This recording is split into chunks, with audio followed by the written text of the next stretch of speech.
Okay. And welcome to The Corner, the cooler, edgier version of Lords of the Night. Even Scribe agreed. He agreed before the show. Right, Scribe? Yes. Yes. Yeah. Alright, so I'd like to introduce my co-hosts. I have Jack Gunsky. Good evening, everyone. Moonshock. Hello. Terry Diamantis. Clap for that, you stupid bastards. Yes. Please clap. Please clap. And tonight's special guest, Scribe Late. It's Diamantis. I always said Diamantis. Is that not right? It's Diamantis, but Oh, okay. I apologize. no, it's I've never corrected anyone because I've just gotten so used to it growing up that no one ever got it right. So it's like, if I know you're talking to or about me, it's close enough. It's fine. Okay, I'll try to remember. Where's the origin of that name then? Greek. Oh, okay. Oh, I see. Okay. What does it mean? It's the Greek word for diamond.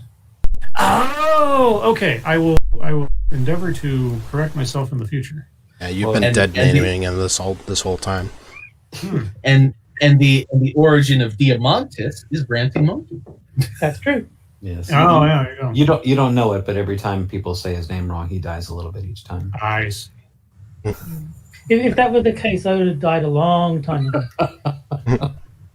And for the record, no, you don't have to read Scribe.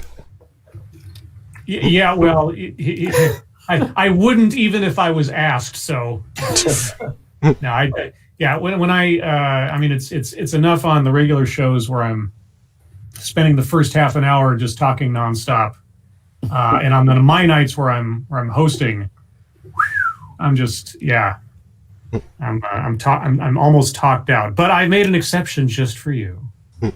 Thanks. Also, I paid him. The celebrity guest talker. That's me. Yeah. Well, it's pretty much, isn't that what a guest is on a show? Yeah, but I know what you're thinking, though, Scribe. Oh, do tell. You're asking yourself, should the U.S. abolish the Peace Corps? I actually have some friends who were in the Peace Corps relatively recently, and I have family who were in the Peace Corps in the olden days. And when I hear stories from both of them about what the Peace Corps was and what it is now, I might agree with it depending on where it's going. But yeah. Well, let's find out together. Mm-hmm. Oh, someone's laughing in the background. I heard that. I was like, that would be my wife, I think. Oh, okay. I love that I knew who that was. Hi, Sunburst. Is she listening in? Yeah, she's upstairs. She's actually watching as well. Oh, well, hi. All right. Boy. The story behind one group's grassroots efforts to do just that. For many Americans, the Peace Corps is a treasured institution. It represents the idealism, generosity, and curiosity of our nation and symbolizes our spirit of humanitarianism. Or it symbolizes an alternative to actually having to go to college and work for a living. It's spirit of humanitarianism, Scribe. Yes. We imagine bright-eyed volunteers selflessly digging wells in Cameroon or teaching English in Ecuador. With its founding by JFK and its current mission of promoting world peace and friendship, the Peace Corps holds a special reverence in the national consciousness. Objectively, the Peace Corps is an independent U.S. government agency and volunteer program. Peace Corps volunteers receive 3 months of in-country international training before serving 2 years abroad in sectors, yada yada yada. Alright. We don't need to know that shit. Alright, the stated mission includes 3 goals: to help the people of interested countries in meeting their need for trained men and women, to help promote a better understanding of Americans on the part of the people served, and to help promote a better understanding of other peoples on the part of Americans. Others have a different perspective on the mission of the Peace Corps. JFK established the agency during the Cold War with the soft power motive of winning over the hearts and minds of third world quote-unquote nations susceptible to communist influence. Its detractors see the Peace Corps as cheap diplomacy that sends young, naive, mostly white Americans abroad to do the legwork. Yeah. Don't want any of those white people in there. Those damn whites. I tell you, Whitey, man. For them, the experience primarily benefits volunteers, e.g. getting to live in a foreign country, boosting your resume, enjoying non-competitive eligibility for government jobs, etc., and not the international communities they serve. Critics maintain that the Peace Corps does not help foreign countries in any real or sustainable way. As former Peace Corps Cameroon Country Director Robert L. Strauss points out, if the Peace Corps were genuinely interested in international development, it would have worked itself out of existence by now by empowering locals to do the work rather than U.S. volunteers. That would look hella good on a business card. I'm the Peace Corps Cameroon County Director. Yeah. Yeah, but doesn't that promote like colonialism and everything else if it's the U.S. sort of like imposing all of its will on some foreign country? I'd just like to say, by extension of this logic, if they've had all this time to do good things, there are places without the Peace Corps that are still shitholes. So why haven't they worked themselves out of it? Well, you mean Detroit? No, they haven't achieved world peace yet, so therefore they're doing a bad job. Exactly. Yeah. Like all these countries should be totally perfect now after so many years of Peace Corps work. Never mind that they're sovereign nations that can make their own decisions and mistakes. Forget that stuff. Scribe, you're thinking too much into this, bud. So is this a Medium article? Did I miss that part? Yes. Okay, so this person wants the Peace Corps to act as colonizers, is what I'm hearing. Oh wait, there's The colonizers are evil. Well, that's the theory. But wait, there's more. Mhm. No, but the way it works is that there needs to be colonization. Otherwise, there's nothing for these people to decry. So, of course, they want more colonization. Otherwise, they've got nothing to complain about. Yeah. Yes. In March, the Peace Corps evacuated all 7,300 Peace Corps volunteers from their host countries in response to the coronavirus pandemic. With operations in Limbo, not in limos, and volunteers back in the U.S., people are beginning to critically consider the role of the Peace Corps. Shortly after being evacuated, 3 returned Peace Corps volunteers, RPCVs, from Mozambique, began reflecting on their time overseas. They questioned the efficacy of the Peace Corps and the ethics of their presence in an African country. Based on their personal experiences and their research of structural inequality, they found decolonizing Peace Corps. They founded Decolonizing Peace Corps, a project to abolish the Peace Corps. Right. They want to decolonize the thing they're complaining hasn't solved all the others foreign countries' problems. Yeah. Okay, all right. And I would just like, if the Peace Corps' objective is to create peace, then a organization that wants to abolish the Peace Corps would, by extension, want to abolish peace. The anti-Peace Corps. Yeah, just like if you're against Antifa, you must be pro-fascist. Exactly. Yeah. Because the name says Peace Corps in it. It's right there in the name. Obviously, they can only be peaceful. Yeah. Today, decolonizing Peace Corps includes 11 RPCVs, all but 2 are BIPOC, All right. and has an Instagram account with 2,900 followers. Ooh. They claim the Peace Corps paints itself as a service-minded development agency, but it is actually an ineffectual foreign enterprise founded on the problematic premises of American exceptionalism, white saviorism, neo-colonialism, and American imperialism. And ismism and ismism. And Yeah, ismphobism. Not to impugn the lovely work that's done on Scribe's TEDx talks, but I think we need something like a bingo card for this shit too. Where it's like problematic and that kind of crap. You're just like, come on, man. Ooh, maybe we should have like article dice, and you can call it Yahtzee or something. Yeah, that's perfect. I'll have to think of something for future shows. That's the new game. Decolonizing Peace Corps uses these terms frequently and purposefully. It provides the following definitions on its Instagram account, edited for brevity.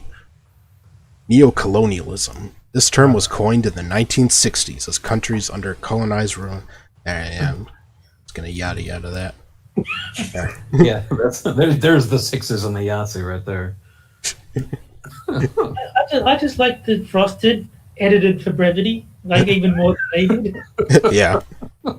It's kind of like the joke and clue. Long story short, too late. Too late.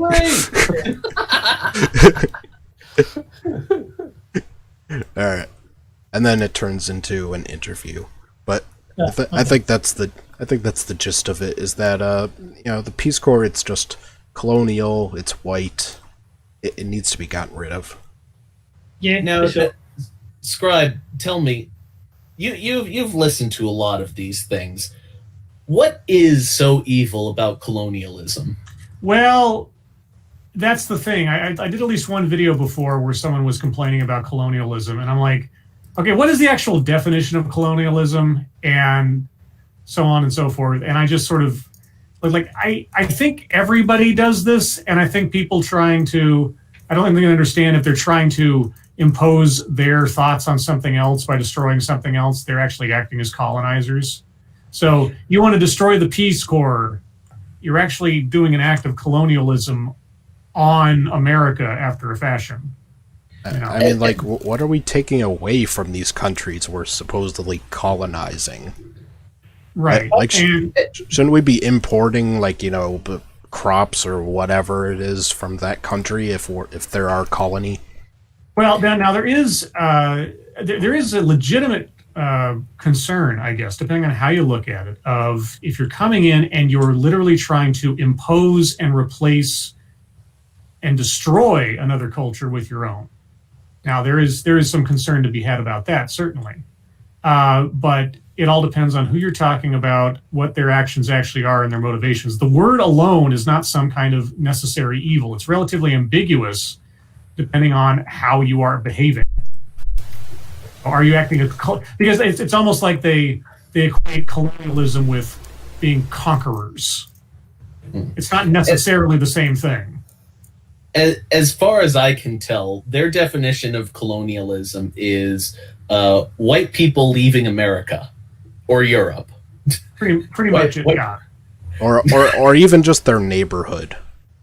Literally, white people diversifying other countries. But then you hear things like decolonize your mind. And it's like, what the hell? I've heard, every time I hear that, I never know what they're talking about because it all depends on the context. And usually it means stop thinking in a way that would be similar to quote unquote a white person or something.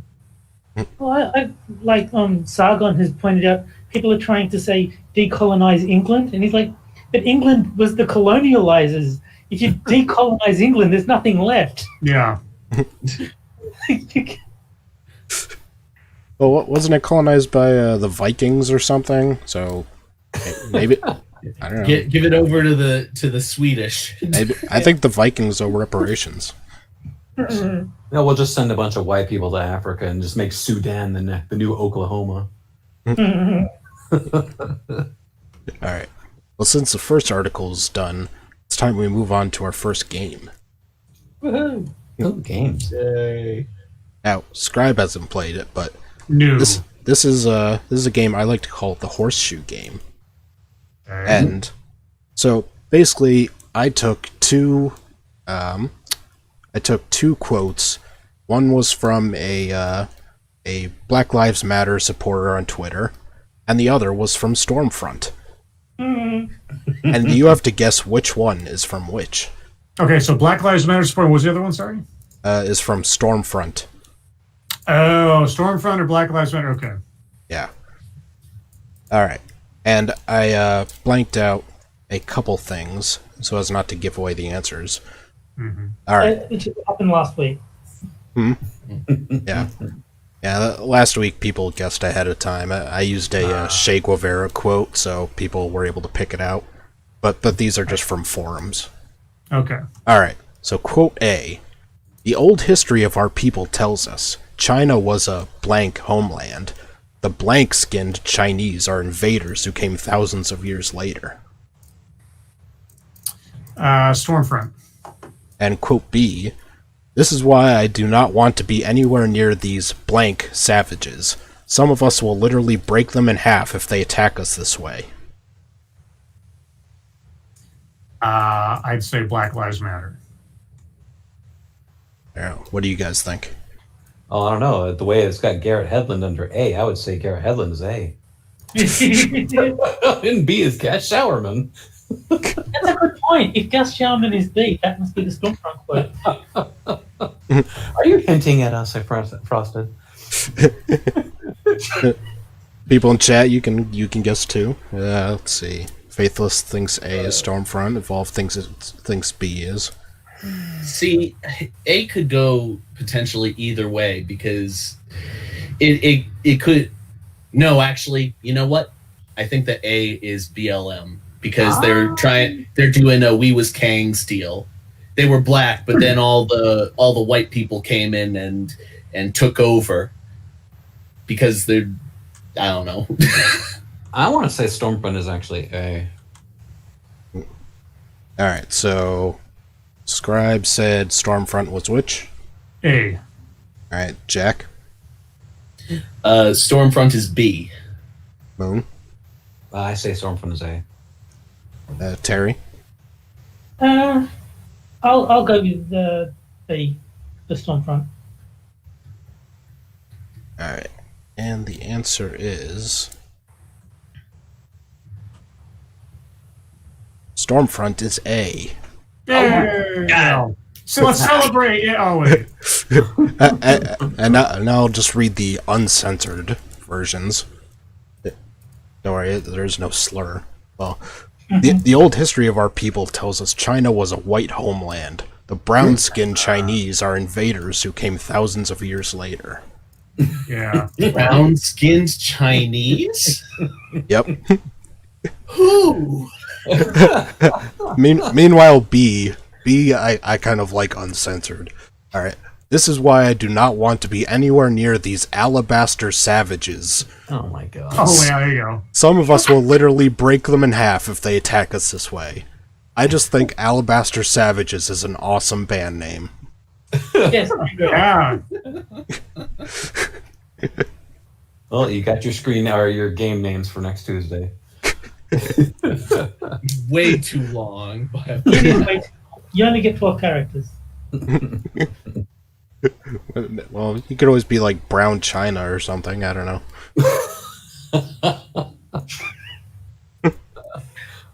Alright. Brown Chinese with no space is exactly 12 letters. There you go. Alright. And now it's time to move on to our next article. And again, I know what you're thinking, Scribe. Oh, Oh, do you now? I know what you're asking yourself. yes. What about the rapists and murderers? Oh Yes. my What God. about the rapists and murderers? Yeah. See, I know that you've looked into restorative justice a lot, and you've asked Yes, this. true. Well, I think Medium is trying to answer your question.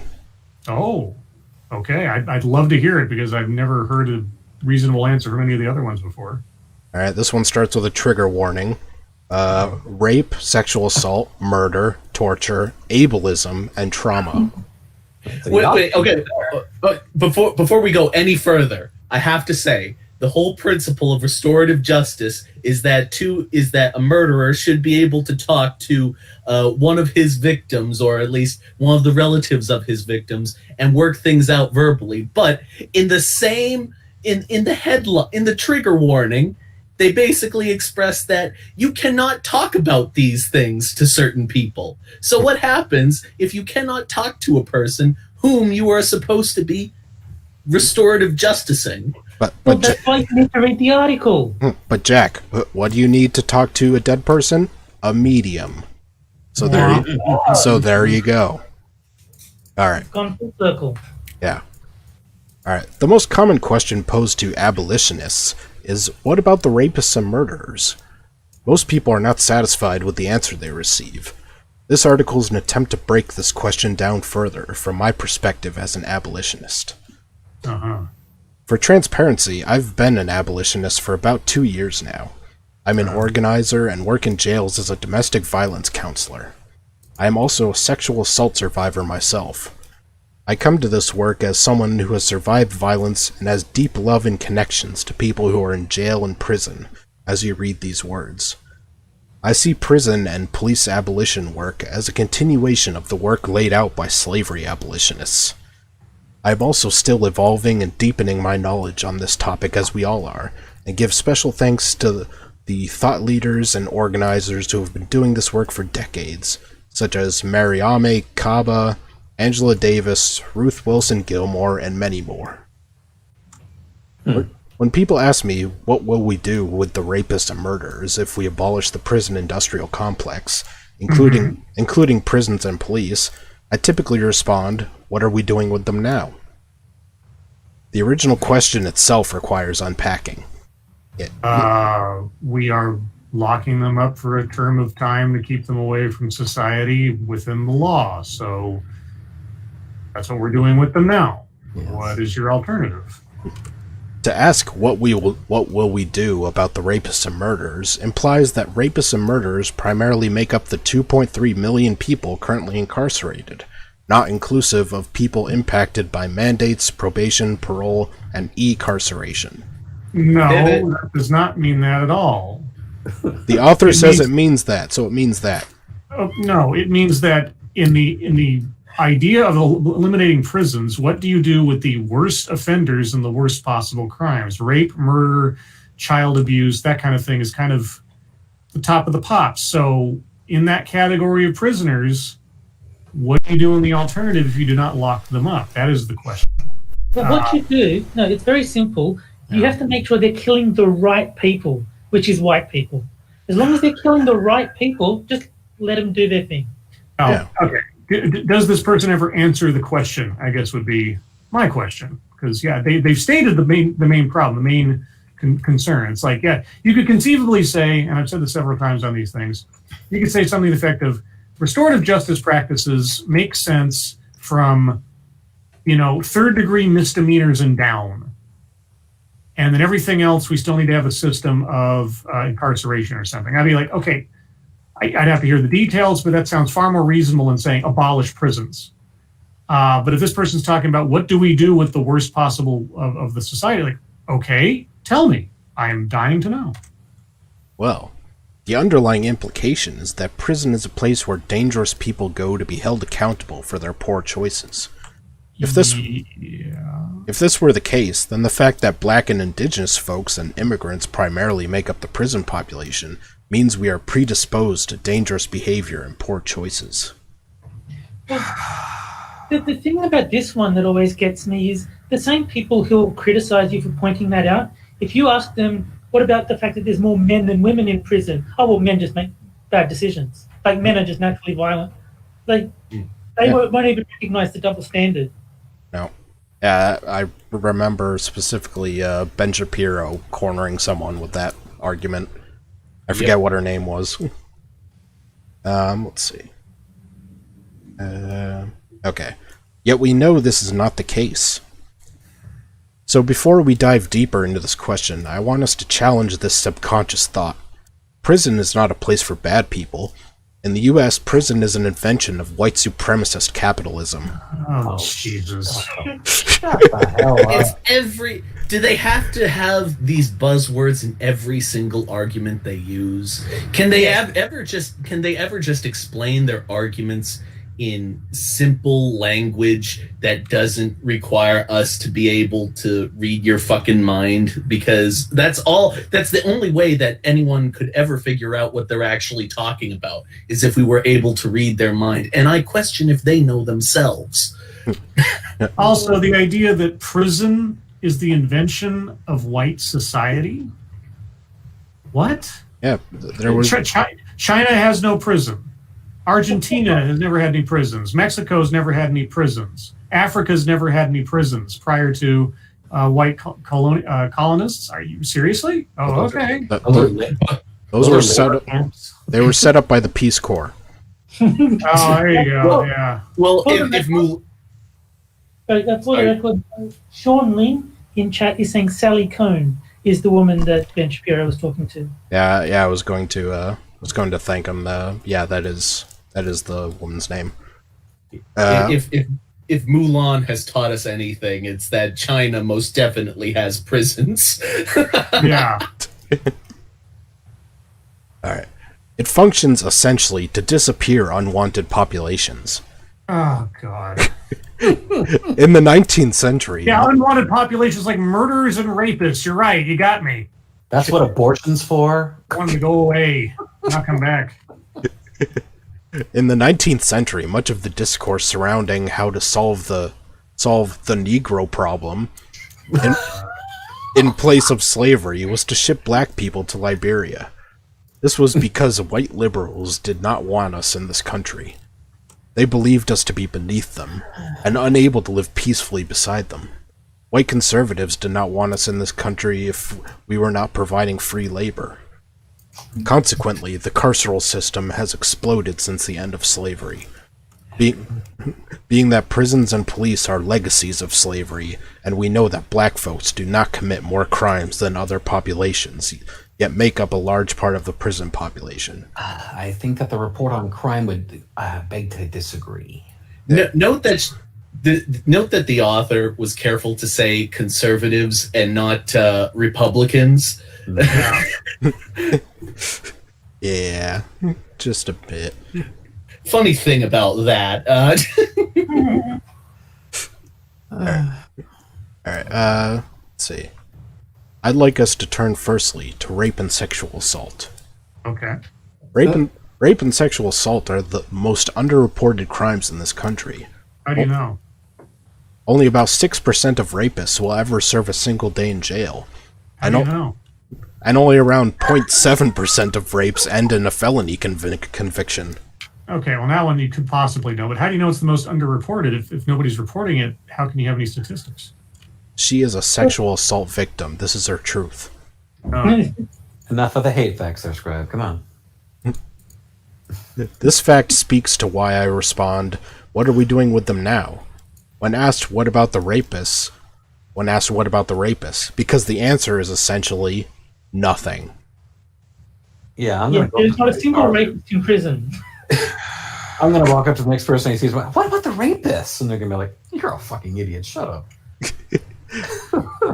In fact, there are many more survivors of rape and sexual assault in prison than there are rapists themselves. The vast majority. but yet there are rapists, so what is your alternative to prison? When are we going to get to that part? You heard her. It's nothing. This person has discussed literally everything except the article's namesake. Yeah, this is very much like a TED Excellence.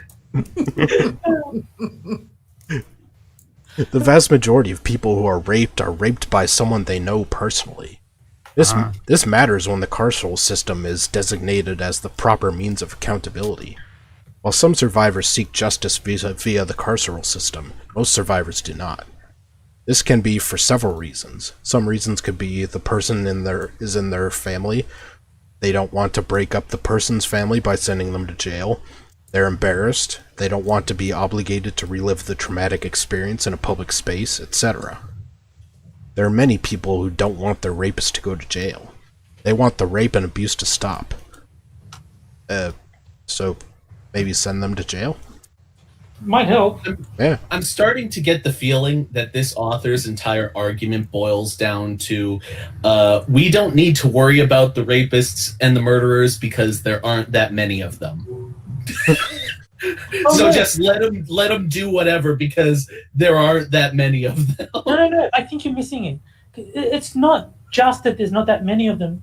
It's not only is there not that many of them, we're not doing anything about the ones that exist anyway. So what would be the difference? That is her point. Yeah, that does sound like it, isn't it? Like our system already doesn't put away all of them. Therefore, why bother concerning ourselves with imprisoning them if they're not getting imprisoned anyway? Right. Save for all those other rapists and murderers and things. Yeah. Is the next example going to be, the FBI estimates there's at least 50 serial killers operating in America right now. We haven't caught them all, so what's the point in trying to put them in jail? That is fundamentally the argument, yes. Some rapists aren't in jail, therefore all rapists aren't in jail. Punishing murder comes from slavery, Scribe. Oh, yes. Murder is a white patriarchal concept. All right, let's move on to murder. Yes, let's, shall we? I wish you would. Even it out a little bit. Nextly, when asked, what will we do about the murders, I similarly respond, what are we doing with them now? And again, the answer is pretty much nothing. Chicago Police Department's homicide clearance rate in 2018 was 15.4% and has been continuously declining for the last decade. You ever think that it's because Chicago's a shithole? Oh, it is. Even beside that, 15% isn't nothing. That's still a bunch of people no longer murdering. Yeah. CPD's 2019 clearance rate is much higher due to inflation in reporting. This means that out of all the murders that occurred in Chicago in 2018, the police only identified a suspect in 15.4% of the cases. Well, don't detectives usually identify the suspect? Usually. The homicide clearance rate doesn't even account for how many of those suspects are actually charged and or convicted of the accused murder. And who knows how many of those clearances were legitimate, given CPD's history of lying and fabricating evidence. The prospect of going to prison does not prevent murders. How do you know? Yeah. Mostly because it does not address the underlying reasons people commit murder. Oh, okay. What's that? Again, the question, what about the murderers, ignores the fact that police and prisons are the murderers. Oh, God.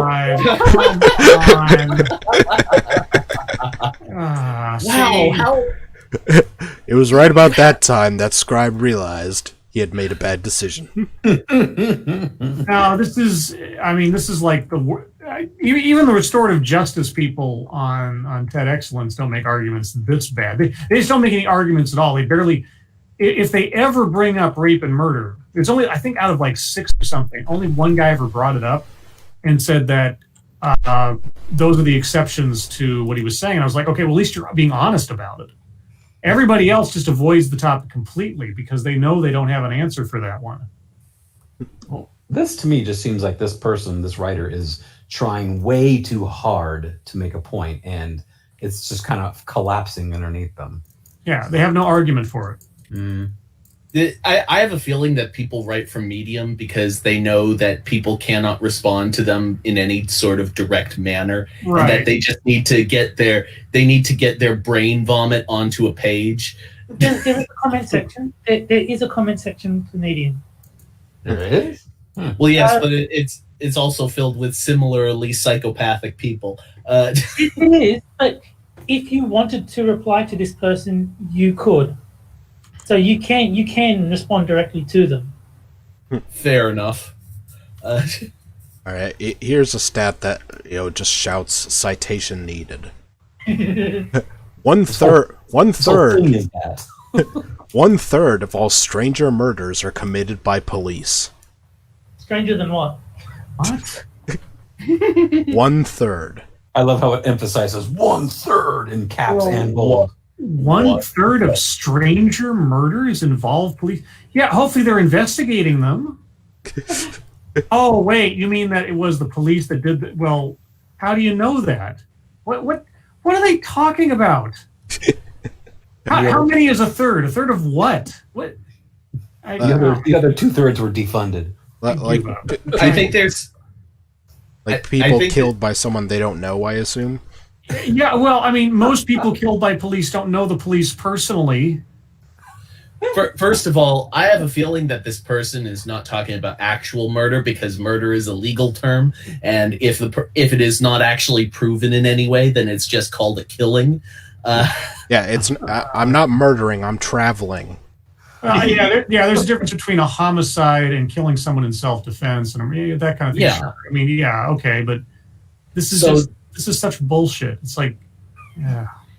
So this person, therefore, would have to be suggesting that the police are being convicted in court at a rate of 1/3 for all murders committed where the two parties do not know each other. And yet this same person would probably still argue that police don't get convicted for murder because they're police and have too much authority. All right. Well, apparently to them, murder is avoidable, so let's find out how. Yes.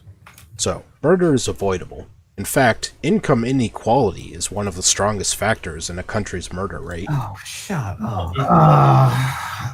Okay, like robbery or something, I guess? People are more likely to be murdered by someone they know than by a stranger. Leading causes of murder include personal conflict and domestic violence. More than half of all female homicide victims were killed by an intimate partner. Access to guns also leads to an increase in homicide rate in homicides. So, I guess you just take away the guns, establish communism, and outlaw marriage? Yep, absolutely. Yeah. Everybody comes from a single-parent home, you know? Yeah. 86% of incarcerated women are survivors of sexual violence, and many women are incarcerated as a direct result of fighting back their abusive partners. There can't be a blanket solution to situations which require so much context and consideration. So there's no blanket solution to... Are we talking about, like, intersectional justice systems now or something? Also, abolishing police and prisons seems like a pretty big-ass blanket system. Yeah, I was about to say, it's like, what is the alternative? It's like, oh yeah, we can't do this. It's all a bunch of can'ts, not like what we will do. They did say that we're already doing nothing, so I think the suggestion is we continue doing nothing. Well, if we're not doing anything, then why abolish prisons if it's going to be the exact same result? Well, now you're asking questions that they don't want you to ask, so I'm going to cite hate speech against you and ask you to be silent and respect this person's truth. Probably because then all the funds can go towards our personal pet projects and probably. members. Yeah. I also have a big problem with the statistic of 86% of incarcerated women are survivors of sexual violence. What? Yeah. Your violator went free, yet you go to jail because you're a victim? Can I just ask? Are they trying to justify letting women out are letting murderers out of prisons on the basis that they were victims in the past? So if I am partially, yes. So if I am victimized and then I go out and stab a hooker, not that I would if the U.S. government is listening, then theoretically this person believes that I should be able to get let out of prison. If you're a woman, yes. Yeah. Sorry. Yes, I suffer. Yeah, from if you're an abused woman, you obviously committed murder as a result of the trauma of your abuse, which gives you a pass on anything you have to do, because since you were a victim, any victimizing you do is a result of other people doing bad things to you and not you making a choice to do bad things to other people. It's a very nuanced situation. Yeah, women have no autonomy at all. They are totally subject to the people around them. By the way, women are strong and independent. Oh, no. They have autonomy. They have autonomy to seek vengeance on society for the ills done to them by others. I've been listening to way too much of this bullshit, so I almost sound like I know what I'm talking about, don't I? You're an expert now, Scribe.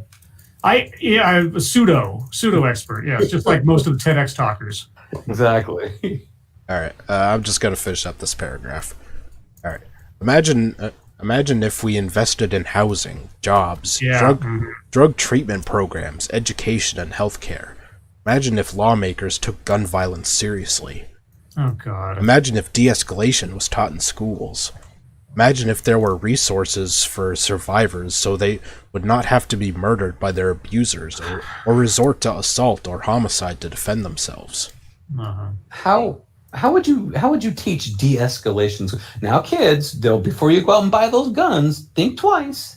It depends on the context of what they're talking about. There are classes to learn how to deal with like conflict resolution and things like that. So there are like it's like with any other kind of lie or whatever. If you have a seed of truth to something, you can sort of sell the rest of it on the basis of that one foundation.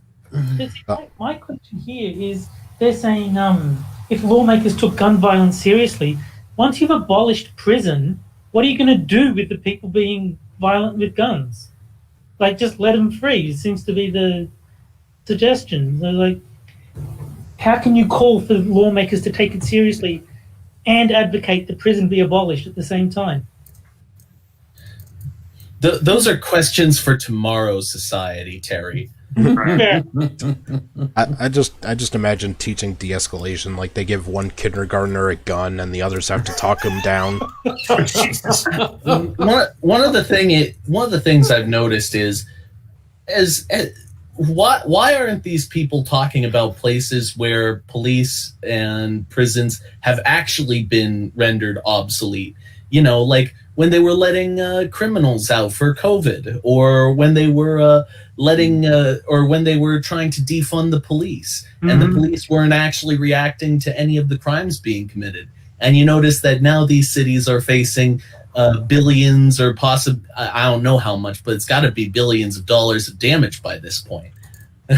Well, either being defunded or being functionally defunded, like in Portland, where they kept like telling the police to hold back and not react to things. Yeah. Like, what does it look like when the police are not taking an active role in enforcing the law? What does that look like? What are the results? It's very, very easy to see, and yet they never want to bring that stuff up. You're right. It's all income inequality. There you go. All right, and imagine if we had free, comprehensive mental health and drug treatment programs. Imagine if people didn't have to steal or sell drugs to survive. The murder rate would undoubtedly go down. No, it wouldn't. We have that already. It's called California, and it's a shithole. California cities. If you live out in the middle of nowhere, you're probably much better off. Real California hasn't been tried yet. That's right. Rio, California. Yeah. I want to be careful because I know that Scribe lives on the West Coast, and I don't know what state, but there's like a 50% chance it's California. Well, you the better odds in Vegas, I'll tell you that. All right. So now I think it's time to move on to the next game, which is... Jack, I would say that the writer of this one here gets the I award you no points. Yes. May God have mercy on your soul. Yeah. All right. So now we're going to move on to the caption contest, which is for you people in the chat. So I'm And going... not On stream, Jack. Yeah. Jack has a habit of submitting answers, even though he's not you supposed guys. to. I know that I have been very bad about this in the past, but I am not going to submit any captions for this caption contest. And it's just a picture of him.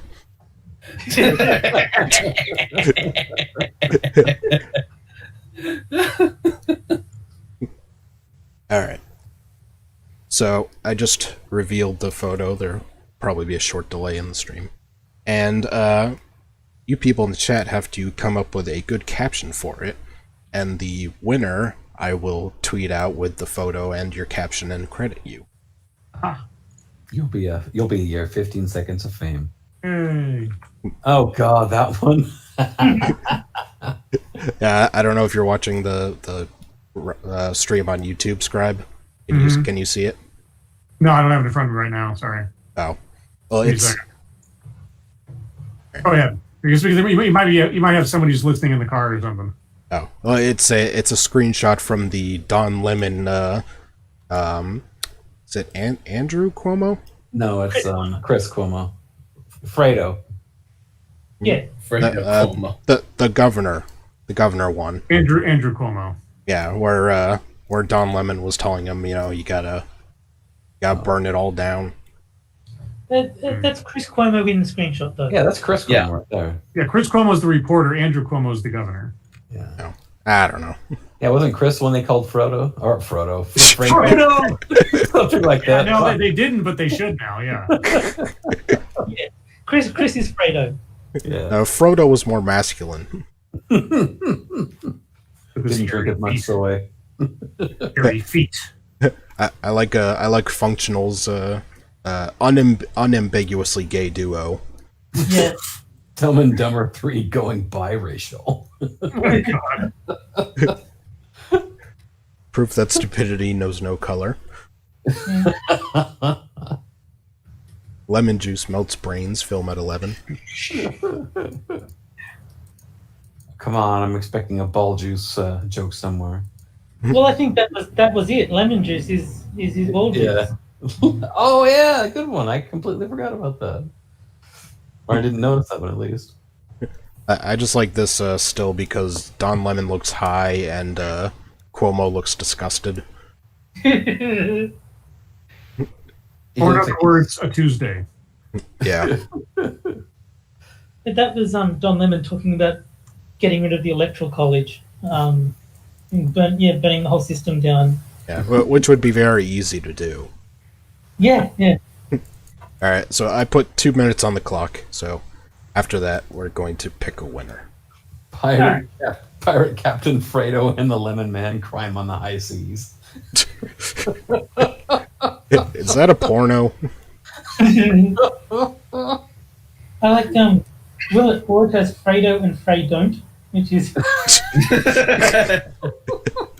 That's a good and one. Jack is cheating again. Chris Damn it, and Jack. Chris and the bitter little fruit. I like that one. Chris and the bitter little fruit. That's my favorite so far. Nice. I don't know. I kind of like Fredo and Frey don't. That one does have a catch to it or a ring to it. Let's see. Lemon, are you reading a prompter? Good morning, Sunday morning. See, I've been wondering about that. I wonder if there was someone off screen who said good morning to her, and you don't hear her, the other person, at all because she's got a directional microphone right in her face, and you don't hear anything except that person. And so, like, someone's walking around the camera out back and says good morning, and then she naturally responds.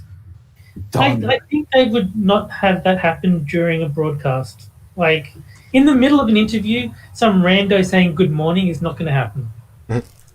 Don Lemon's thought bubble. Will this alabaster savage ever shut up? I gotta give it to them. That is a great racial slur. Your balls are too sour, Lemon. All right, so I think we're up on time. So, what are your guys' choices for best captions? I think Fredo and Frey Don't is pretty good. I like that one. Yeah, That is pretty good. I'll have to agree. I like the Chris and the bitter little fruit, but the Fredo and Frey don't. That's a good one. Final answer.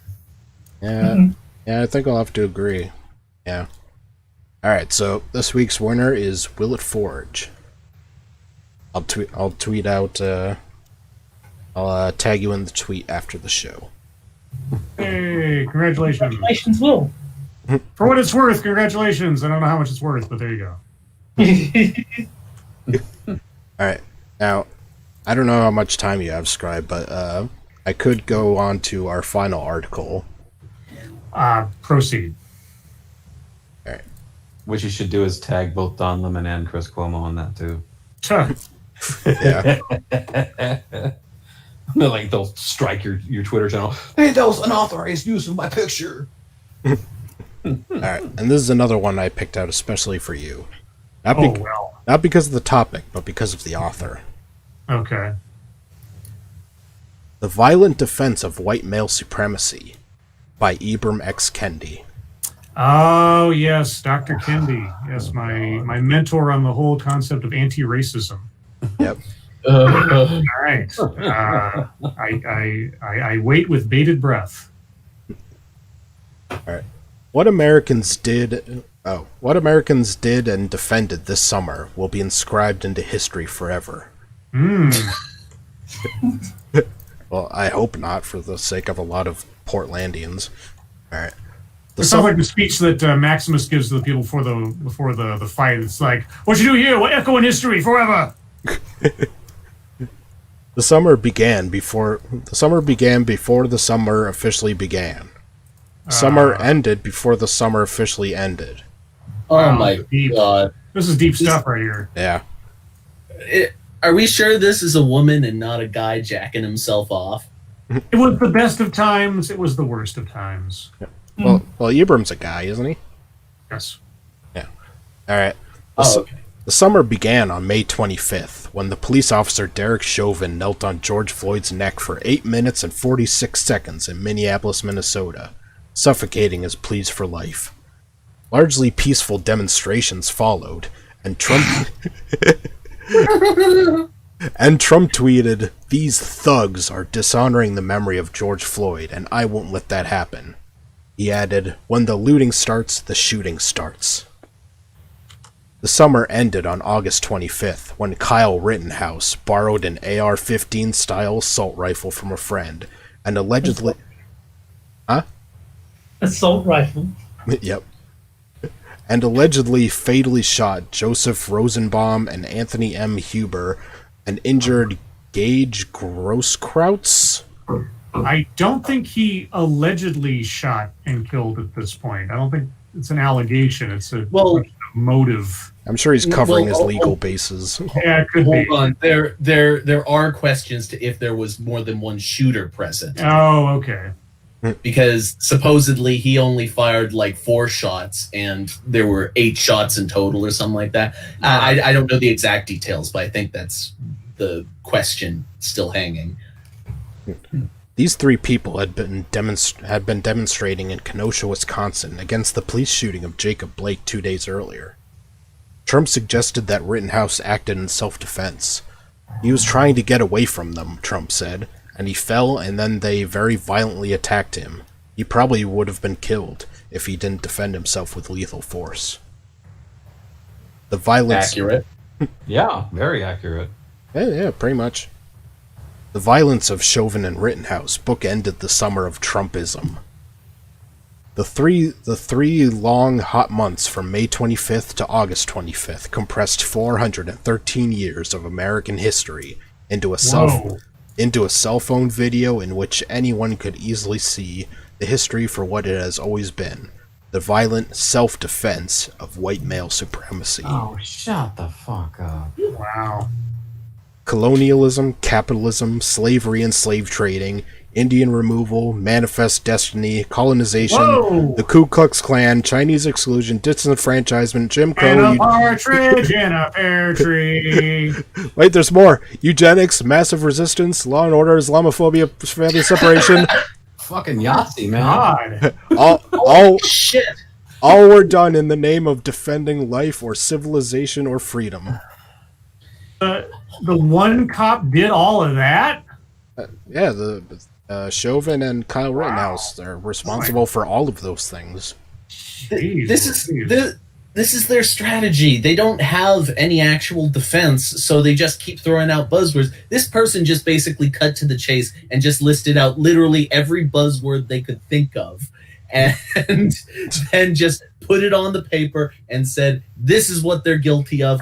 Don't ask me to defend it." Scribe, you got that bingo sound nearby? Yeah. Yeah. Functional said in chat, "Ooh, that's a bingo." Ooh, that's a bingo.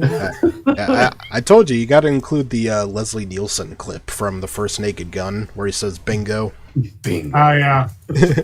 All right. Let's see. Trumpism is the latest or last chapter in the story of this America. Like its antecedents, Trumpism is the violent defense of white male supremacy. How? Adherents of Trumpism think they are facing a choice between white male supremacy and quote-unquote anarchy. How? And right now, Trump's federal agents, Trump supporting paramilitary domestic terrorists, damn, makes it sound a lot more hardcore than it is. And Trump supporting police officers from Kenosha to Austin believe they are fighting against anarchy. which is to say they are fighting to maintain white male supremacy. How? Oh my gosh. So, How are they terrorists? You can't just say that someone's a terrorist with absolutely no background at all. This is the same kind of bastard that you would see in like a Mark Dice video. They go up there and say, they say that Trump is all this kind of shit, and they don't justify it. It's like, well, how did he do this? Oh, I don't know. These people are just ignorant. They have no idea what the hell they're even talking about. Is you didn't you say this person was a doctor? Yeah, he has a doctorate. I forget in what off the top of my head, but yes, he is a doctor. Gender study. Yeah. This is evidence that doctorates are worthless. yeah. I have a doctorate in window washing. Which is to say, they are defending law and order, defending their America, where white men can rule and brutalize without consequence. Excuse me, we had a black president for 8 years. It's white supremacy. Oh, that's right. And I also forgot that history didn't start until Trump was president, too. Yeah. Trump supporters have been defending their America against this summer of anti-racism. From May 25th to August 25th, there were at least 7,750 anti-racist demonstrations in 2,400 locations across all 50 states and the District of Columbia. By Independence Day, when as many as 26 million people had participated in the demonstrations, the anti-racist movement had already been recognized as the largest movement of any kind in American history. Right. Well, yeah, but people calling it an anti-racist movement, but okay, you want to take credit for your personal buzz phrase? All right. Well, I mean, according to his logic, anti-racism is anarchy. Let's say that that's right for a second, and we don't really know because, frankly, the media has been totally bullshitting about protest size numbers for as long as I can remember. Even if that's the case, we have the largest population we've ever had in history. The population grows constantly. So if a certain percentage of the American people protest something, then that number will naturally grow over time. Because as the population grows, the percentage can stay the same. The amount of people who show up will grow. That's the way it works.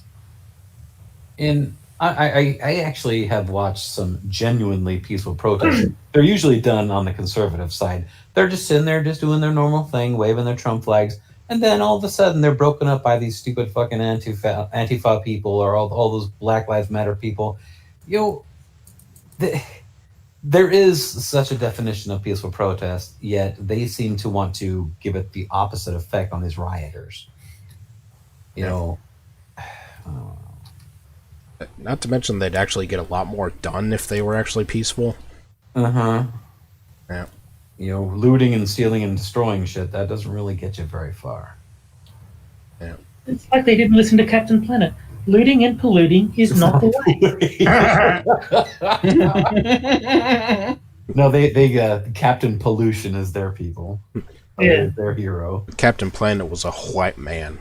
Oh, wait, no, he was silver. Oh, he was blue. He was Blue, like, yeah, he was blue and silvery blue. Yeah, and with green hair. Yeah. And totally What the straight.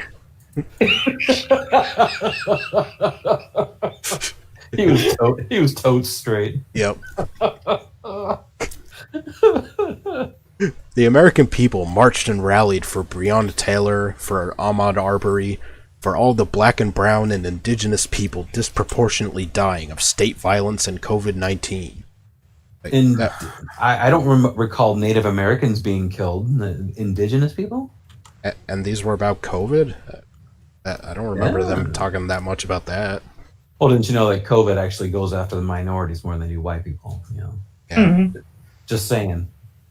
For all the people suffering under the weight of racist power and policy.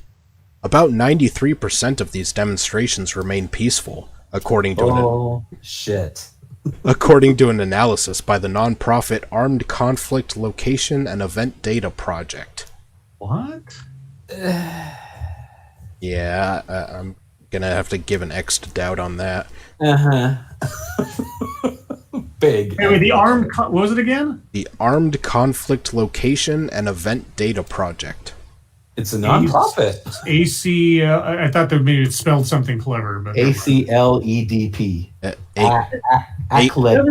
was the first thing I checked, was does it spell anything, and I was disappointed.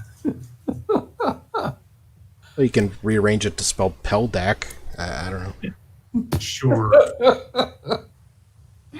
Only 7% of these demonstrations turned violent through clashes with counter-protesters or police, too often sparked by officers, or through property damage on specific blocks, the report stated. But these renegade women, men of color, and white men defying the law and order of inequality and injustice look like anarchists to Trump. Since June 3rd... Because they are anarchists. No, they're warriors fighting inequality and injustice. Oh, yes, of course, of course. Yeah. Since June 3rd, the Trump campaign has run more than 2,000 ads fear-mongering against what it calls dangerous mobs of far-left groups, according to Media Matters for America.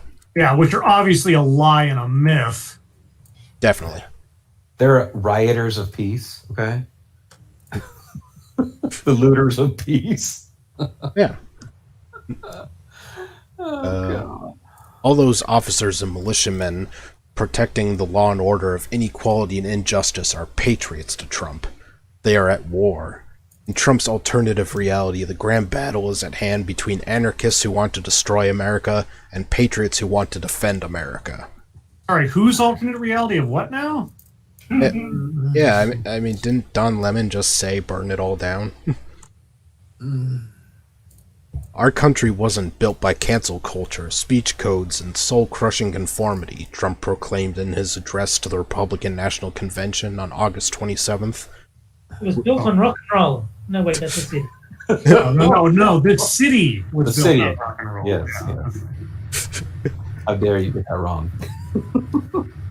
We are not a nation of timid spirits. We are a nation of fierce, proud, and independent American patriots. Whenever our way of life was threatened, our heroes answered the call.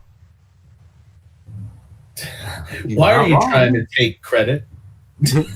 Who are you, asshole? Trump's incorrect. This nation was built on cancel culture. Like, what? Cancel the Native American culture. Oh, I missed the line. It was Trump saying this. I meant like the I thought it was the author saying this. But then I realized that it sounded uncharacteristic for a writer like this to be proud of something. Didn't they use the term manifest destiny about this too? They used a lot of terms. use a lot of big words. Yeah. A call to arms went out on the since-deleted Facebook page Kenosha Guard for the evening of August 25th. Any patriots willing to take up arms and defend our city tonight from the evil thugs? Kyle Rittenhouse lived 20 miles away from Kenosha in Antioch, Illinois, where he was arrested and charged with murder the next day. During his visit to Kenosha on September 1st, Trump did not condemn Rittenhouse, but he did condemn anti-racist demonstrators. These are not acts of peaceful protest, but really domestic terror, he said, substantiating Rittenhouse's claim of self-defense, that he was defending law and order. By September 1st, a Christian crowdfunding site had already raised nearly $327,000 for Rittenhouse's legal defense team. And how much was raised for Jacob Blake? Mm-hmm. Right. You know, the rapist guy? Yeah. And how dare Rittenhouse put out that fire of peace? This was classic self-defense, and we are going to prove it, Rittenhouse's attorney John Pierce said in a statement. Fox News host Tucker Carlson asked his viewers, "How shocked are we that 17-year-olds with rifles decided that they had to maintain order when no one else would?" Alan Endries, a Milwaukee resident and Trump supporter, said about Rittenhouse, "He's a hero. He stuck up for the population, for property owners. He didn't come up here just to shoot people. He came up here to defend himself." The self-proclaimed militia that took to the streets of Kenosha did act in self-defense. The violent defense of white male supremacy. Oh, jeez.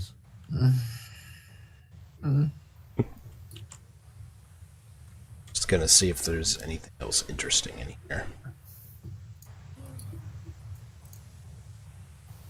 What was it that Tom Cruise said in Born on 4th of July? Something about if you don't like the way we run our country, then get the hell out. Something like that.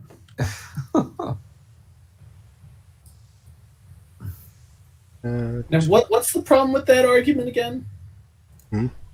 It's I don't know, it's- racist. Well, It's- I mean, if there's something you don't like about the country, then do something to try to change it within the law and respecting other people. I mean, there's nothing wrong with not liking what's going on and wanting to oppose it in some way. It's just do it without burning down somebody else's house. well, no, I mean like more like if you don't like the country in general, Well, because these people want to change America from the ground up. I'm sorry, but no, leave. I think the people who threaten, if you don't do this, I'm going to move to Canada. Like, okay, bye. See ya. Please do. Yeah, Please. kind of. Yeah, that stuff always kicks me. It's like, well, if Trump gets reelected, we have to leave. Like, okay, well, you're free to do that. Welcome to America. Yeah, Don't let it get you on the way out. we didn't believe you the first 5 times you said that. Yeah, I know.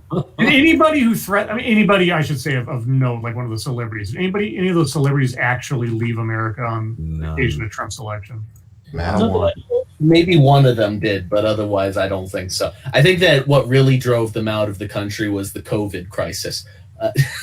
Sure, yeah, people wanting to like Tom Hanks fleeing to Greece or whatever it was. I think it was Australia, Yeah. wasn't it? Was it Australia? Sorry, yeah. Yeah.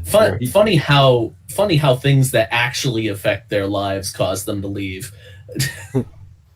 Well, I'm also tired of these people bitching about this. They say there's so many problems in America. They have so many problems. Give me a solution. Stop your bitching. Give me a solution.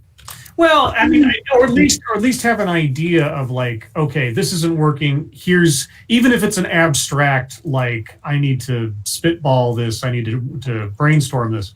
Right. What is your alternative? Like the same thing I'm talking about with the restorative justice guys and the, well, you know, I'm going to talk about murderers and rapists now. It's like, okay, so in the restorative justice model, what is your solution for murderers and rapists?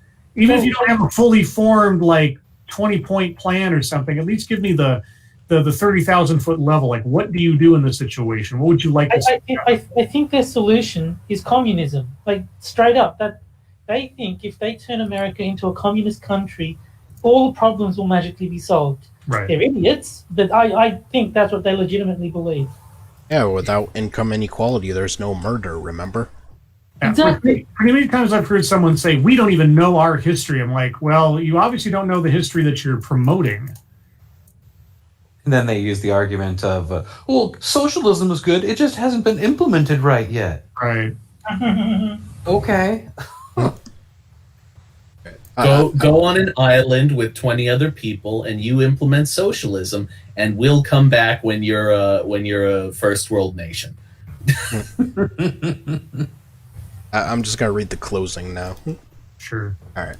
This is about Trump, but it is not only about Trump.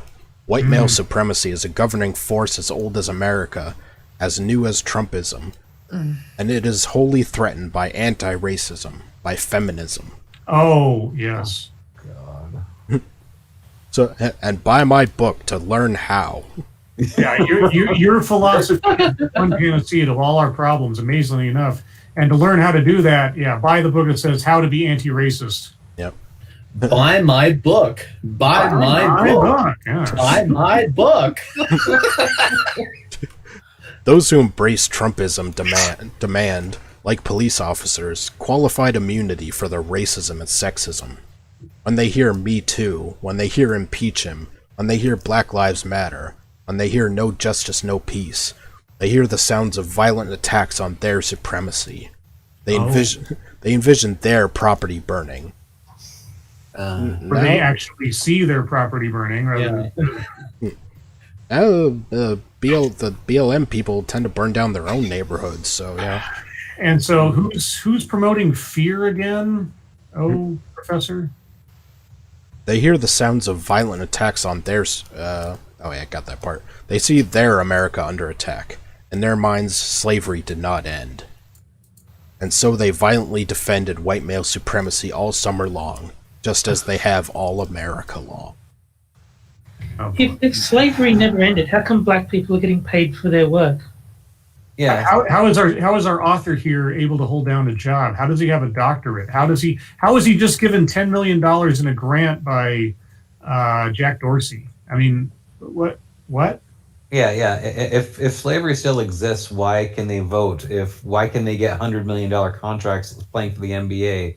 Why do you see the vast majority of sports being, a lot of black folks? I mean, I don't have a problem with that. It's just these people like to bitch about, we're so locked in a system of slavery. No, you're not. This is like the opposite, and you just. You're not an Apple employee. Come on. I mean, compared to 10 billion, 10 million is practically slave wages. I guess. Yeah. I think that I understand now why this author has a doctorate. I mean, I would have a doctorate too if I was such an expert mind reader. Yeah. How do these people get taken seriously, even though What do you mean these people? everything they say is based upon their mind reading abilities? Because if you don't take them seriously, you're a racist. Well, that's basically it. Is that it's the snake oil wrapped in a statement of virtue, right? It's like using the phrase Black Lives Matter as the name of your quote unquote organization / movement. It's both a sentiment that no one fundamentally would disagree with who's a reasonable person, but then you use that to leverage your way into justifying anything else you have to say. So I come forward and I say, I'm anti-racist. Like, okay, well, who wouldn't want to be anti-racist? Who's pro-racism, right? Well, no reasonable person is. But then anti-racism, if you actually look at exactly what's being promoted, what it entails, what it supposedly says you have to do in order to participate and so on, it's no longer just a sentiment of principle, it's a dogma. And so to oppose anti-racism means that you're a racist. It's the same logic as the Black Lives Matter name, title, and everything else. You wrap your belief system in a phrase or a statement that is an absolute moral truth for anybody who's a thinking person. Yeah. And make it what's the word I'm looking for? And I'm losing my thoughts as it gets later in the day because I'm usually sleeping by now. You make it unfalsifiable, but you intertwine it with something that is beyond the meaning of the actual phrase. I wonder if what's going to happen is people are going to say Black Lives Matter are completely batshit insane. Maybe Black lives don't matter. If the people advocating that they do are this fucking crazy, maybe they don't. Maybe the opposite position is the right one to take.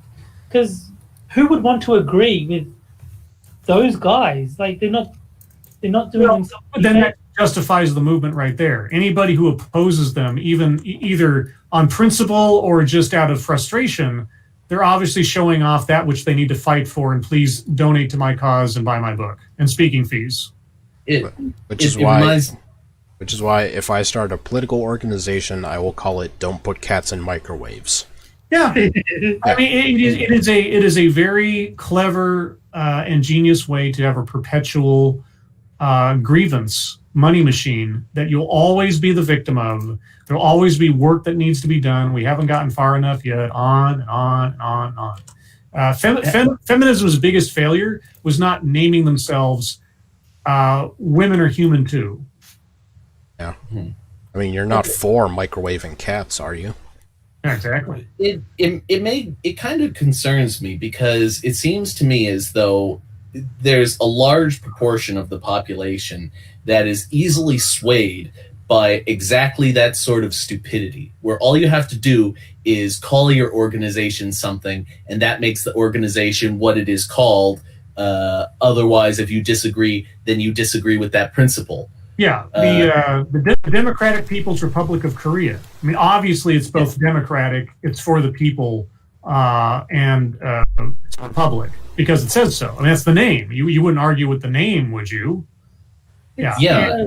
Yeah, people who are so scared of being called racist, or and here's the other thing too, they also feed on people who genuinely want to do good things and help people, and they get corralled into this notion that this is the good thing, this is how you help people, and to do otherwise, well, that's bad, and people don't want to be bad inherently. But go ahead, Jack. My question is, how do you fight back against a notion like that? Because we talk everybody is always like, you have to stop the bad ideas with good ideas. Well, what if the bad ideas have an inherently, like a biologically preferable rationality? What if the bad ideas play more to your egocentrism than the more boring or rational ideas? So the only thing I can suggest is actually have them explain themselves. And this is self-promotion, but it's because it's an active example. If you go and watch the video I did on what's the difference between racism and anti-racism, or not? What's the difference between anti-racism and not racist? Which is actually Ibram X. Kendi being interviewed, and he's asked point blank, can you explain these concepts to us? And he's got the open floor. You just listen to what he says and think about it for a second. You see, the problem is that a lot of these things are sort of given credence without examination. Without just simple examination, not even like argument or debate, just like have the person explain in very simple terms. Give me your elevator pitch. If you actually challenge some of these demagogues to giving them, like, explain the concept that you're pitching here. Just give me like because if you say anti-racism, it's like, okay, well, that's a phrase. So you must have like a one sentence definition for what that means. And just let them explain themselves and then actually put to the test, like, does that make sense? If you actually put what they have said to the test and then keep asking them questions, it's not so much, defeating bad ideas with good ideas is part of it, but also having them explain their bad idea to a rational audience and have it make sense. That's probably the biggest problem they have, is that when they actually put to the test, it makes no sense. You listen to Ibram X. Kendi. What's the difference between being not racist and anti-racist? Oh, well, not racist is denial. Anti-racist is confession. And I'm quoting him. And it's just like, what the heck are you talking about? And basically, racism is a fact of life like gravity. To say that you are not racist is to say that the earth is flat. All you can do is say that the racism in me exists. I confess it, and I'll work hard to divest myself and my soul of this sin forever, etc. Well, there you go. The difference is to be anti-racist, you have to be extremely racist. Exactly, and when you actually have them explain what that means and what actions you must take to be a true anti-racist, it becomes very clear. Now, are the true believers going to be swayed elsewise? No, but I'm not worried about the true believers. The true believers in almost any situation is the furthest fringe. What you have to do is have the people in the middle, the majority of people who are skeptical, are swing voters of ideas essentially, actually listen to the explanation from the source and be confronted with simple questions. And like I say, you bring those things to light, they die pretty quick. You listen to his explanation in that video. When you have two people who obviously are on his side, you have two people interviewing him who are obviously true believers of the concept or the abstract, asking him 3 or 4 times to define what he's talking about, because even they can see he's not making any sense. I see this as just one gigantic case of a bunch of sheep being shepherded by a wolf. Yeah. I mean, like I say, people, you have people who either want to get in on the scam for their own benefit, their own power plays, or you have people who are genuinely believing that they want to do good, and this is what they're told is the way to do it. So yeah, it's like don't think for yourself, think how we want you to think. Yeah, and then in the end, your ass is going to get eaten up. Yeah, pretty much. But it's totally not a cult, though. Yeah. The thing that scares me the most is the people who react to this sort of thing by saying, basically, believe what you're told. Yeah. Do not question. And that seems to be a theme that's been going around a lot lately, like with news agencies saying we're the only source for news, things like that. It is totally counterproductive to every single facet of human existence. The nature of curiosity or the desire for truth, things like that. It is totally counter to all of that. And yet these people have no real conception of what it is they're doing. Like when CNN said, yeah, you guys can't read Hillary's emails, but as the news, we're legally allowed. And it's CNN themselves that they're not even holding anything back anymore. It's just straight up propaganda and straight up, yeah, we want Trump out and we'll do anything that we can, including telling lies. Sure. Yeah, a healthy skepticism is the greatest enemy of the demagogue. Yeah. Anyway. All right. So now we'll move on to the final segment, which is Twitter time. Yay. That sounds familiar. It's totally different, Scribe. Yeah, okay. Copyright violation. Oh, I have a lawyer. I have a lawyer dog. Yeah, you beat me to it. Yeah, see, I had him on the show tonight. I already got nah. Yeah. All right. So basically, we just take a look at some of the dumbest takes on Twitter. Mm-hmm. All right. So the first one, surprise, surprise, comes from Mrs. Krasenstein. If you're attacking Alyssa Milano right now for calling the police on someone shooting an air gun, but were silent when President Trump called in the military to shoot peaceful protesters with rubber bullets and tear gas, my God. then you are a freaking hypocrite. Hashtag Joe knows how. I mean, my whole thing with Alyssa was the hypocrisy of her wanting to defund the police and then calling them as soon as she needs, police. Yeah, I mean, we're being completely consistent in supporting the police.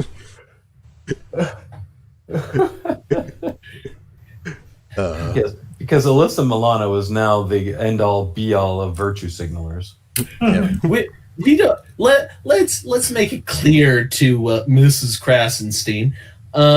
We're not saying that Melissa was bad for calling the police. We're saying that she's bad because she was trying to defund the police 30 seconds before she called them. Yes, exactly. All right. What a piece of shit. Do they say anything right? Do these people, these ideologically crazy people, do they say anything right ever? Or is it just 100% garbage all the time? No, they say things that you can agree with all the time. It's what's necessary to sell the lie otherwise. Oh, and it uses the fact hashtag Joe knows how. Joe knows how to do what in that context? I don't know. I think he can barely eat pudding at this point. All right. The next one. Clap, you stupid bastards. Sorry. Please clap. I gotta get that sound bite. The next one comes from Mark Joseph Stern. I don't know who he is, but Republicans established new rules. The party in power can use any tool at its disposal to seize the Supreme Court within explicit constitutional limits. Democrats will solve nothing if they unilaterally disarm. They can either adopt the new rules and expand the court or die. Right. So the new rules. They can do anything they want as long as it follows the law. I'm okay with that. Yeah, so their new rules are following the Constitution, which is more than 200 years old. Did these people think that they weren't following the Constitution was the rules all this time?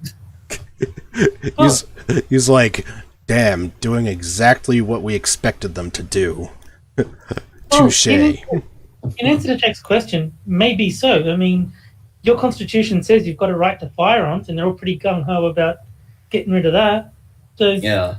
maybe they do think the rule is disobey the Constitution. And then the Republicans come in with this weird do what it says nonsense. How are we meant to fight against that? Well, Terry, remember, the Constitution is a living document, which means whatever the hell I want it to mean. All right, and the next one is from our friend Jim Acosta. Oh, God. At campaign event in Atlanta, Trump supporters chanted 12 more years as he mocked press coverage of his refusal to commit to a peaceful transfer of power. They just take the bait every damn time. Yeah. They're just the stupid fish that just swims around in circles, and then you throw something in front of it, and it'll bite no matter what. I mean, it's not even like they said 8 more; it's 12 more. Like, but by that time, Trump would basically be like Biden. Yeah. I'm also expecting to see like Snopes that says fact check: Trump will not be president for 12 more years. Mm-hmm. Like, why are you fact checking sarcasm? I do love that Snopes does that. Like, they'll fact check the Babylon Bee. It's just one of the best things about that place is they don't know what satire is. Well, remember from last week is the GOP stole satire from them. Oh, yeah, True. Yeah. 12 years. God, these people are fucking idiots. And finally, from Tariq Nasheed. Yeah. Oh boy. Oh, that's gotta be good. Here Yeah. we go. The Trump Platinum Plan for Black America, where he wants to designate the KKK and Antifa as terrorist groups, is filled with bait and switch trick bag language. It starts off using the word black, and when you get to the fine print, it switches to minority, i.e., white women. Oh, Why? Wow. Now that is a deep fucking cut right there. That's right. I have some excellent advice for Mr. Nasheed. Wash your ass. Yep. I mean, it's at least a more interesting take that the people are like, Donald Trump is making promises to do stuff if he gets another 4 years in the presidency. Yeah. He's a set. Yeah. What? Yeah. Well, that's called campaigning. hey man, Tariq Nasheed is a true patriot. He's got an American flag next to his name. Okay. Yeah. The whole plan is really just for white women. Tariq said it first. If he ends up being right, though, we're all going to look really stupid. You know, the KKK is really known for its habits of lynching white women. Yep. Yeah. Switch. All those poor lynched white women. Oh God. All right. And Hey, where the white women at? Sorry. all right. And you know, as I was looking for the horseshoe game quotes, I was looking on Stormfront to find a good quote. And Of course, that's why you're on Stormfront. yeah, that's the only reason. Yeah. And I just want to ask Scribe, when were you going to tell us? Uh-oh. You have me at a disadvantage. Well, the image I'm showing now is unedited. Oh, I don't see it. Sorry. Yeah, it's Will not up yet. pop up, I assume. Lifetime friend of Stormfront, sustaining member, with an icon painting of Wanderer above the sea fog. Oh, Yep. I see. Yep. That picture is actually very famous amongst authors. They love to use that on their covers. Great. Yeah. No. Yeah. A lot of editions of Frankenstein use that photo or that picture because it's public domain. That's like partially why I chose it, is because I both like it and it's free and I don't have to worry about somebody copyrighting it. I And think you'll notice that Scribe is so embarrassed. He's actually turned his back on us in that picture. Yeah. You've been found out, Scribe. I'm sure I've been found out many times by many people for different things. I think I've been both a neoconservative and a Trump derangement syndrome victim in the same 24-hour period. I could be wrong, but I think Jared Taylor even uses that picture on one of his books. Incidentally, if you type into Google romantic painting, as in romantic period painting, it's the third result that pops up. Yeah, no, I mean, it's a ridiculously famous painting, and it's public domain, so yeah, you see it all over the place. Jack, a period painting sounds like something a feminist would do, and I do not want to see it. Yeah, I was just scrolling through, and then out of the corner of my eye, I'm like, wait, what? And when I took the screenshot, I saved it under the file name Scribe White. Nice. Yeah, but fortunately, my avatar is actually inspired by, but not actually the original painting now. So that's actually fan art. So. Yeah. Well, I assume you created this account before you changed the painting. Yeah. Oh yeah, well no, I mean I used the painting originally, and then Knight of Charlemagne did this amazing fan art piece for me that just like, okay, I got to use that. That's just too brilliant. All right, and so that's everything I had for today, gentlemen. All right. So I'd like to shill my co-hosts and guests a little. Jack Gunsky does Quippers United on Tuesdays after Lords of the Night. So, And I do feel the urge to say that I'm not jealous of my friend Frosted Glass for getting Scribe Light on his show before I managed to book Scribe on my show. Don't you dare suggest that I am. I am not jealous in any way. No. Yeah, because Scribe is usually sleeping when you do your show, dude. Yeah, that's the unfortunate thing. Is just Yeah. I have to get up at 4 a.m. every day, so that's kind of precludes a whole lot of after show stuff most times. I mean, now that he's been exposed as a white supremacist, do you still want him on your show? I think that makes him fit in even better. Have you seen the stream? Yeah. All right, and let's see. Moonshock's Streamlabs is linked in the description, where you can help with his medical bills for chemotherapy, and you know. There is one small thing I did want to say. I will be unemployed as of tomorrow. Oh no. Yeah, I lost COVID decided to interfere with my job, so I'm. Oh, that sucks, dude. Yeah, so as of tomorrow, I'm unemployed. So anything can help. I'm not asking for anything, nor do I demand anything like that. I would never ask people for anything, but anything would help. And I still have a lot of medical expenses to cover. So you don't. I, on the other hand, will demand it. I hereby demand that everyone in chat give money. Yeah. Anyone who does not contribute is a white supremacist colonizer, manifests destiny, something or other. Exactly. I've already been called that 12 times this stream, and I donate. Well, you don't donate enough, clearly. Otherwise, they wouldn't call you that. Well, Yeah. Jack is my number one donor. And Terry Diamantis can be found pretty much anywhere on YouTube. He's on Quippers United on Tuesdays. He's on Minions of the Zoo on Delahaye's Nights. What else? Johnny Hellcat and Hate Camel, whenever they happen to be streaming. There's no set schedule for that, so it's just whenever they happen to be doing it. I'll probably be on those streams. And apparently Irate Prostate has run out of interesting people to talk to, because I'll be doing his show on Sunday, 5 p.m. Eastern Standard Time. So it's Monday for me, but like Sunday for you guys. And Wait, you mean there's already stuff that we don't know about you already? I doubt it, but hey, Irate wants to talk to me, and I'm not going to turn down the offer. and Scribe, you said you're doing a TEDx tomorrow? Possibly. It all depends. I'm hanging out with my sister in the morning, and depends on how I feel around that time. So keep an eye on my Twitter, and I'll decide tomorrow morning sometime. All right. Okay, so I'd like to thank my co-hosts and my guest, Jack. Oh, thank you for having me. Well, it's a temporary thing, I'm sure. It's until you make more famous friends. Yeah. Terry.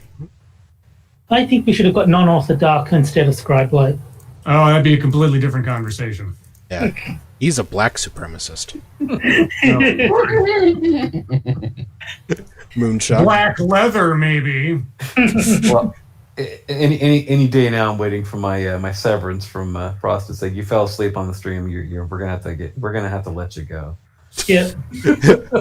Yeah, just to jab the knife in deeper. You're gonna get fired from this. I have no soul. All right, and Well, we Scribe. are both gingers. Yeah, and Scribe. Mm-hmm. What? Just yeah, Outro, dude. yeah. Oh. Just thanks for coming. You know that kind of thing. Oh, sure. Yeah, no problem. Yeah. Scribe hasn't streamed many times. No, He's still learning. you need to do it more often. Yeah. Get that He's experience. new to this YouTube fandangle. I'm new to being up this late. That's the problem. Is I'm an old man. Yeah.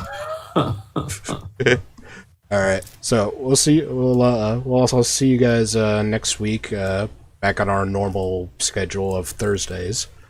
So bye everybody. Bye. Bye.